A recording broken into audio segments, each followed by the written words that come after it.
सभी भाई बहनों को जय मसीह की। आइए फिर से हम बाइबल के एक पवित्र वचन को पढ़ेंगे और अपने दिन की शुरुआत इस पवित्र वचन के द्वारा करते हैं। आज का वचन है यूहन्ना अध्याय 8 का पद संख्या 4 से हम देखेंगे। हे गुरु, यह स्त्री व्यभिचार में पकड़ी गई है। व्यवस्था में मूसा ने हमें आज्ञा दी है कि ऐसी स्त्रियों पर पत्थरवाह करें। अतः तू इस स्त्री के विषय में क्या कहता है? उन्होंने उनको परखने के लिए यह बात कही ताकि उस पर दोष लगाने के लिए कोई बात पाए। परंतु यीशु झुककर उंगली से भूमि पर लिखने लगा। जब वे उससे पूछते ही रहे तो उसने सीधे होकर उससे कहा, तुम में से जो निष्पाप हो वही पहले उसको पत्थर मारे। ये बात तब की है जब प्रभु यीशु मसीह मंदिर में लोगों को उपदेश दे रहे थे और उसकी कुछ ही देर बाद शास्त्री फरीसी एक व्यभिचारिणी स्त्री को लेकर आए और उन्होंने प्रभु से कहा कि प्रभु, इस स्त्री ने व्यभिचार किया है और मूसा की व्यवस्था के अनुसार ऐसी स्त्रियों को पत्थरवाह करके मार डालना चाहिए। क्योंकि वो प्रभु को ऐसा सवाल उन्होंने इसलिए किया ताकि वो प्रभु को परख सके और प्रभु के ऊपर कोई दोष लगा सके। तो प्रभु यीशु मसीह ने स्पष्ट रीति से, आप देख सकते हैं वचन में लिखा है परंतु यीशु झुककर उंगली से भूमि पर लिखने लगा।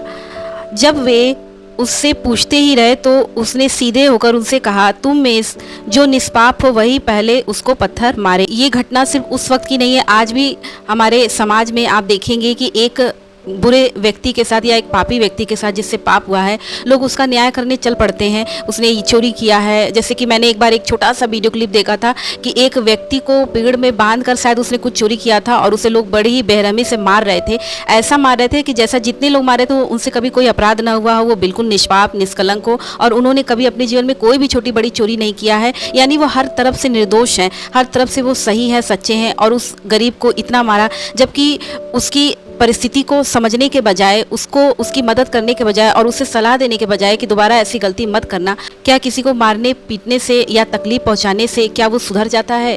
या फिर यदि प्रभु यीशु मसीह भी हम लोग के पापों में नष्ट कर देते तो क्या हम आज अपने मन को परिवर्तित करते, अपना हृदय बदलते, हम पश्चाताप करते, मन फिराव करते? यदि प्रभु हमारे पापों में ही हमें नाश कर देता तो क्या हमें ऐसा अवसर मिलता कि हम अपने पापों से पश्चाताप कर पाते? लेकिन मनुष्य का क्या स्वभाव है कि यदि किसी के भी अंदर वो किसी भी प्रकार की कमी देखता है तो उसका न्याय करने चल पड़ता है, उसके अंदर कमियां निकालता है। इस पृथ्वी पर कोई भी ऐसा मनुष्य नहीं है जिससे कोई गलती ना हुई हो, जिससे कभी कोई पाप ना हुआ हो, जिससे कभी कोई अपराध ना हुआ हो। लेकिन हर एक व्यक्ति के अंदर ये बहुत बड़ी कमजोरी है कि वो दूसरों के अंदर की कमियों को ढूंढता है, दूसरों के प्रति बुराइयां करता है, बैठकर चुगलियां लगाता है। बैठकर आज अगर किसी के घर की लड़की कहीं चली जाए तो लोग उसे, 4 औरतें बैठकर उस बात को लेकर एक दूसरे की बुराई करेंगे, कह रहे उसके घर की लड़की तो भाग गई, उसके घर की लड़की ने तो नाक कटवा के रख दिया समाज में, उसके घर की लड़की ने ऐसा किया। लेकिन यदि आज जो चुगलियां लगा रहे हैं बैठकर, अगर उनके घर की लड़की किसी के साथ चली जाती है तो वो बिल्कुल शांत हो जाएंगे और कोशिश करेंगे कि समाज में किसी को पता ना चले, पड़ोस में किसी को पता ना चले और ना ही हमारे परिवार में किसी को,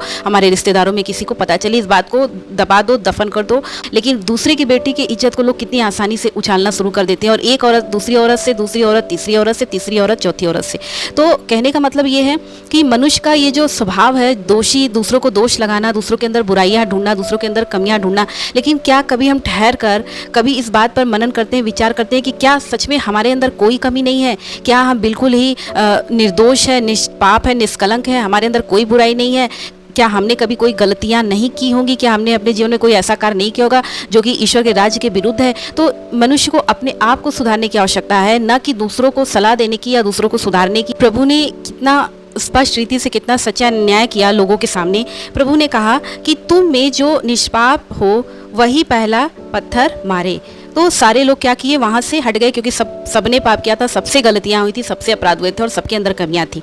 और फिर झुककर भूमि पर उंगली से लिखने लगा। प्रभु यीशु मसीह एक एक व्यक्ति के जो पत्थर लेकर आए थे उनके एक एक व्यक्तियों के पाप को उस जमीन पर जब झुककर लिखने लगा, उन्होंने जो भी अपराध किया था, तो जब उन लोगों ने जब उस चीज़ को पढ़ा तो वो समझ गए कि हम पत्थर नहीं मार सकते क्योंकि हमसे भी गलतियां हुई, हमसे भी अपराध हुआ है। और वो चुपके से पत्थर पिककर वहाँ से चले गए। प्रभु ने उस स्त्री से पूछा, हे नारी, वे कहाँ गए? क्या किसी ने तुझ पर दंड की आज्ञा नहीं दी? उसने कहा, हे प्रभु, किसी ने नहीं। यीशु ने कहा, मैं भी तुझ पर दंड की आज्ञा नहीं देता और फिर पाप मत करना। यानी कि प्रभु ने पहली बात तो उसे दंड नहीं दिया और दूसरी बात तो प्रभु ने उसे क्षमा किया और साथ ही साथ प्रभु ने उससे कहा कि दोबारा पाप मत करना। इस वचन के द्वारा हमें ये सीख लेना चाहिए कि हम दूसरों पर दोष लगाएंगे तो हमारे ऊपर भी दोष लगाया जाएगा, ऐसा वचन कहता है। हमें दूसरों को मार्ग दिखाने की जरूरत है, वो हमें दूसरों को पवित्र ईश्वर यीशु मसीह के पास लाने की जरूरत है, जो पापों में फंसे, क्योंकि हमारा पाप क्षमा करने का अधिकार सिर्फ प्रभु यीशु मसीह को है। और प्रभु हमारे, चाहे आप कितने बड़े से बड़े आपसे अपराध पाप क्यों ना हुआ, प्रभु आपके अपराधों को, पापों को क्षमा करेंगे। आपको लोगों की परवाह नहीं करनी है कि लोग आपके बारे में क्या कहते हैं। आपको इस बात को सोचना है कि अब आप उन पापों से कैसे निकलेंगे और प्रभु आपको क्षमा करने के लिए तैयार है। आपको ऐसा क्या करना है कि प्रभु आपको क्षमा करे और आप पर दया करे। इसलिए पापों में फंसे हुए लोगों से नफरत नहीं करना है, बल्कि उन्हें प्रभु की ओर ले आना है। क्योंकि यदि आप किसी एक भटके हुए व्यक्ति को, चाहे वो संसारिक व्यक्ति हो, चाहे वो कभी कभी मसीह में भी आने के बाद लोग पुनः पतित जीवन व्यतीत करने लगते हैं, चाहे वो विश्वासी व्यक्ति ही क्यों ना हो, यदि वो पाप में फंस गया हो, चाहे वो कोई अविश्वासी व्यक्ति हो, यदि वो पाप कर रहा हो, तो हमें उसे प्रभु के पास लाना है, सच्चे ईश्वर के पास लाना है। प्रभु उसे क्षमा करेंगे, उस पर दया करेंगे। आप एक भटके हुए पापी मनुष्य को उद्धारकर्ता ईश्वर के पास लाते हैं ताकि वो अपने जीवन को परिवर्तित करे और प्रभु यीशु मसीह में अनंत जीवन को प्राप्त करे। इन वचनों के द्वारा प्रभु आप सभी भाई बहनों को आशीष दे। आपका आज का दिन प्रभु में सुरक्षित और आनंदित हो। सभी भाई बहनों को जय मसीह की।